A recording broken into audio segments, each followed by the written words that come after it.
नमस्कार दोस्तों, स्वागत है आपका हमारे चैनल कथा प्रदेश में।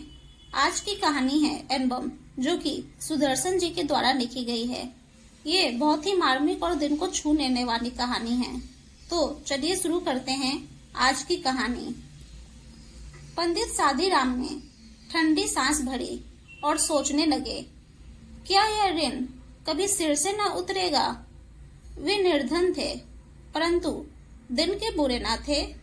वे चाहते थे कि चाहे जिस भी प्रकार हो, अपने यजमान लाला सदानंद का रुपया अदा कर दे। उनके लिए एक एक पैसा मोहर के बराबर था। अपना पेट काटकर बचाते थे, परंतु जब 4 पैसे इकट्ठे हो जाते तो कोई ऐसा खर्च निकल आता कि सारा रुपया उड़ जाता। सादीराम के हृदय पर बर्छियां चल जाती थी। उनका हाथ वही होता था जो उस डूबते हुए मनुष्य का होता है, जो हाथ पांव मारकर किनारे तक पहुंचे और किनारा टूट जाए। उस समय उसकी दशा कैसी करुणाजनक, कैसी हृदय भेदक होती है। वह पराबाद को गालियां देने लगता है। यही दशा सादीराम की थी। इसी प्रकार कई वर्ष बीत गए। सादीराम ने पैसा बचा बचा कर 80 रुपए जोड़ लिए। उन्हें लाला सदानंद को 500 रुपए देने थे। इन 80 रुपए की रकम से ऋण उतारने का समय निकट प्रतीत हुआ। आशा धोखा दे रही थी। एकाएक उनका छोटा लड़का बीमार हुआ और लगातार 4 महीने बीमार रहा। पैसा पैसा करके बचाए हुए रुपए दवा दारू में उड़ गए। पंडित सादीराम ने सिर पीट लिया। अब चारों ओर फिर अंधकार था। उसमें प्रकाश की हल्की सी किरण भी दिखाई ना देती थी। उन्होंने ठंडी सांस भरी और सोचने लगे, क्या यह ऋण कभी सिर से न उतरेगा। लाला सदानंद अपने पुरोहित की व्यवस्था जानते थे और ना चाहते थे कि वह रुपए देने का प्रयत्न करे। उन्हें इस रकम की रत्ती भर भी परवाह न थी। उन्होंने इसके लिए कभी तगादा तक नहीं किया, न कभी सादीराम से इस विषय की बात छेड़ी। इस बात से वे इतना डरते थे मानो रुपए स्वयं उन्हीं को देने हों। परंतु सादीराम के हृदय में शांति न थी। प्रायः सोचा करते कि ये कैसे भले मानस हैं जो अपनी रकम के बारे में मुझसे बात तक नहीं करते। खैर, ये कुछ नहीं करते सो ठीक है, परंतु इसका तात्पर्य यह थोड़े ही है कि मैं निश्चिंत हो जाऊं। उन्हें लाला सदानंद के सामने सिर उठाने का साहस न था। उन्हें ऋण के बोझ ने नीचे झुका दिया था। यदि लाला सदानंद ऐसी सजनता न दिखाते और सादीराम को बार बार तगादा करके तंग करते तो उन्हें ऐसा मानसिक कष्ट न होता। हम अत्याचार का सामना सिर उठाकर कर सकते हैं, परंतु भले मानसी के सामने आंखें नहीं उठती। एक दिन लाला सदानंद किसी काम से पंडित सादीराम के घर गए और उनके अलमारी में से कई सौ बंगला, हिंदी, अंग्रेजी आदि भाषाओं की मासिक पत्रिकाएं देखकर बोले, यह क्या। पंडित सादीराम ने पैर के अंगूठे से जमीन कुड़ते हुए उत्तर दिया, पुरानी पत्रिकाएं हैं। बड़े भाई को पढ़ने का बड़ा चाव था। वे प्रायः मंगवाते रहते थे। जब जीते थे तो किसी को हाथ न लगाने देते थे। अब इन्हें कीड़े खा रहे हैं। रद्दी में क्यों नहीं बेच देते। इनमें चित्र है। जब कभी बच्चे रोने लगते हैं तो एक साथ निकाल कर देता हूँ। इससे उनके आंसू थम जाते हैं। लाला सदानंद ने आगे बढ़कर कहा, 2-4 पर्चे दिखाओ तो। पंडित सादीराम ने कुछ पर्चे दिखाए। हर एक पर्चे में कई कई सुंदर और रंगीन चित्र थे। लाला सदानंद कुछ देर तक उलट पुलट देखते रहे। सहसा उनके हृदय में एक विचित्र विचार उठा। चौंककर बोले, पंडित जी, कहिए। ये चित्रकला सौंदर्य के अति उत्तम नमूने हैं। अगर किसी शौकीन को पसंद आ जाए तो 1000-2000 रुपए कमा लो।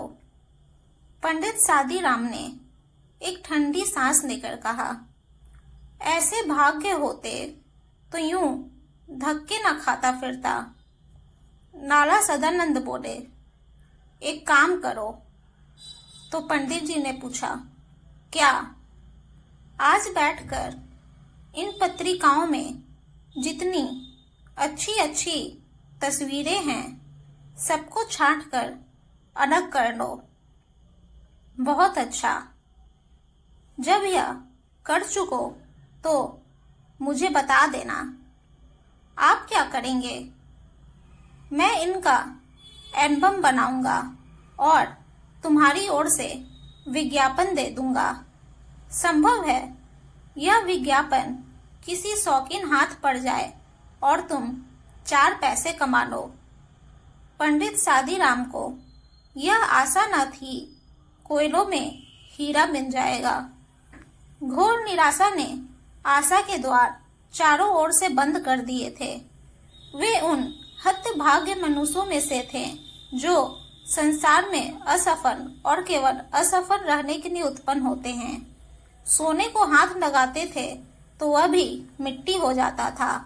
उनकी ऐसी धारणा ही नहीं, पक्का विश्वास था कि यह प्रयत्न भी कभी सफल न होगा। परंतु लाला सदानंद के आग्रह से दिन भर बैठकर तस्वीरें छांटते रहे। न मन में लगन थी न हृदय में चाव, परंतु लाला सदानंद की बात को टाल न सके। शाम को देखा 200 एक से एक बढ़िया चित्र हैं। उस समय उन्हें देखकर वे स्वयं उछल पड़े। उनके मुख पर आनंद की आभा नृत्य करने लगी, जैसे फेल हो जाने का विश्वास करके अपनी बर्बाद हो चुके विद्यार्थी को पास हो जाने का तार मिल गया। उस समय वह कैसा प्रसन्न होता है, चारों ओर कैसी विस्मृति और प्रफुल्लित दृष्टि से देखता है। यही अवस्था पंडित सादीराम की थी। वे उन चित्रों को इस तरह से देखते थे मानो उनमें से प्रत्येक 10-10 का नोट हो। बच्चों को उधर देखने न देते थे। वे सफलता के विचार से ऐसे प्रसन्न हो रहे थे जैसे सफलता प्राप्त हो चुकी हो, यद्यपि वह अभी कोसों दूर थी। लाला सदानंद की आशा उनके मस्तिष्क में निश्चय का रूप धारण कर चुकी थी। लाला सदानंद ने चित्रों को एल्बम में लगवाया और कुछ उच्च कोटि के समाचार पत्रों में विज्ञापन दे दिया।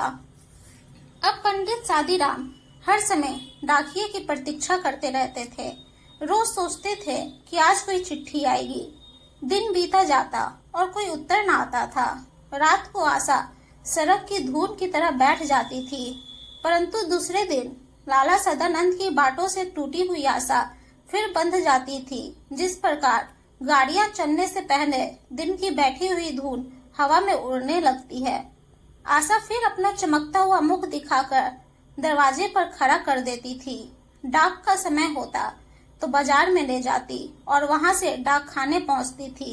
इस प्रकार 1 महीना बीत गया, परंतु कोई पत्र न आया। पंडित सादीराम सर्वथा निराश हो गए, परंतु फिर भी कभी कभी सफलता का विचार आ जाता था। जिस प्रकार अंधेरे में जुगनों की चमक निराश हृदयों के लिए कैसे जीवन दायिनी, कैसे हृदय हारनी होती है। इसके सहारे भूले हुए पथिक मंजिल पर पहुंचने का प्रयत्न करते और कुछ देर के लिए अपना दुख भूल जाते हैं। इस झूठी आशा के अंदर सच्चा प्रकाश नहीं होता, परंतु यह दूर के संगीत के समान मनोहर अवश्य होती है। इसमें वर्षा की नमी हो या न हो, परंतु इससे काली घटा का जादू कौन छीन सकता है। आखिर एक दिन सादीराम के भाग्य जागे। कलकत्ता के एक मारवाड़ी सेठ ने पत्र लिखा कि एल्बम भेज दो, यदि पसंद आ गया तो खरीद लिया जाएगा। मूल्य की कोई चिंता नहीं, चीज अच्छी होनी चाहिए। यह पत्र उस करवट के समान था जो सोया हुआ मनुष्य जागने से पहले बदलता है और उसके पश्चात उठकर बिस्तर पर बैठ जाता है।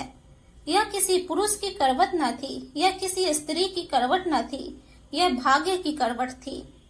पंडित सादीराम दौड़ते हुए लाला सदानंद के पास पहुंचे और उन्हें पत्र दिखाकर बोले, भेज दूं?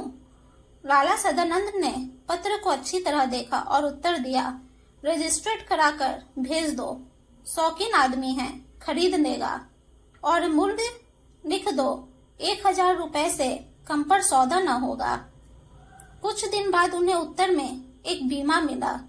पंडित सादीराम के हाथ पैर कांपने लगे, परंतु हाथ पैरों से अधिक उनका हृदय कांप रहा था। उन्होंने जल्दी से लिफाफा खोला और उछल पड़े।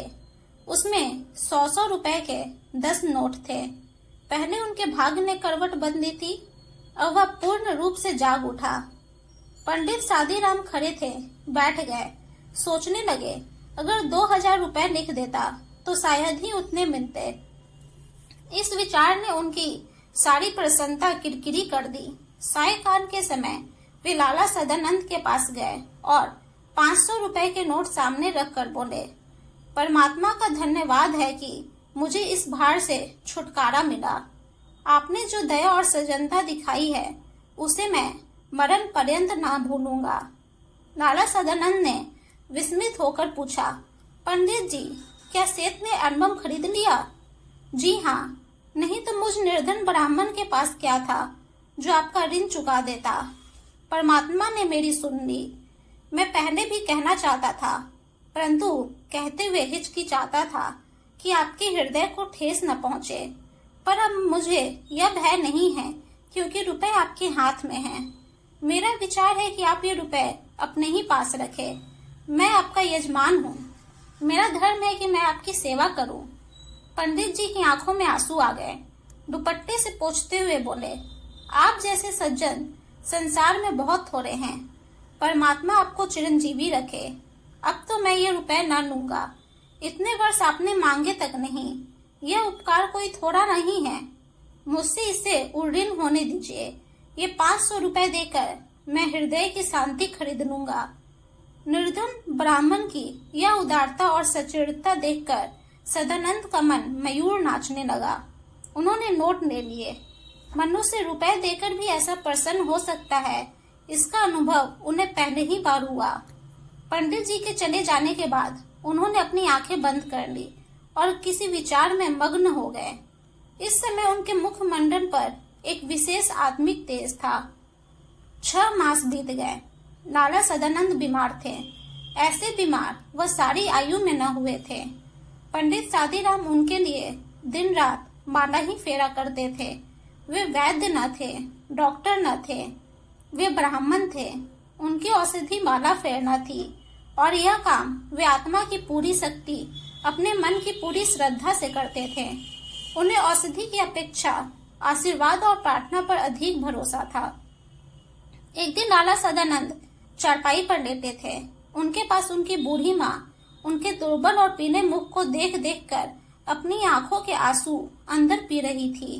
थोड़ी दूर पर एक कोने में उनकी नवोढ़ा स्त्री घूंघट निकाले खड़ी थी और देख रही थी कि कोई काम ऐसा तो नहीं जो रह गया हो। पास पड़ी हुई चौकी पर बैठकर पंडित सादीराम रोगी को भगवत गीता सुना रहे थे। एकाएक लाला सदानंद बेसुध हो गए। पंडित जी ने गीता छोड़ दी और उठकर उनके सिरहाने बैठ गए। स्त्री गर्म दूध लेने के लिए बाहर दौड़ी और माँ अपने बेटे को घबराकर आवाज देने लगी।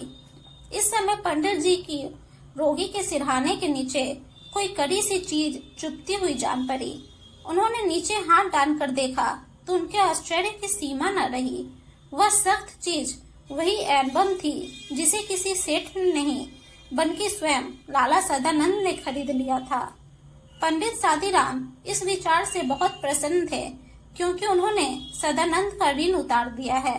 परंतु यह जानकर उनके हृदय पर चोट सी लगी कि ऋण उतारा नहीं बल्कि पहले से दुना हो गया है। उन्होंने अपने बेसुध यजमान के पास बैठे बैठे एक सांस भरी और सोचने लगे, क्या यह ऋण कभी न उतरेगा? कुछ देर बाद लाला सदानंद को होश आया। उन्होंने पंडित जी से एल्बम छीन लिया और कहा, यह एल्बम सेठ साहब से अब मैंने मंगवा लिया है। पंडित जी जानते थे कि यजमान जी झूठ बोल रहे हैं, परंतु वे उन्हें पहले की अपेक्षा अधिक सज्जन, अधिक उपकारी और अधिक ऊंचा समझने लगे थे।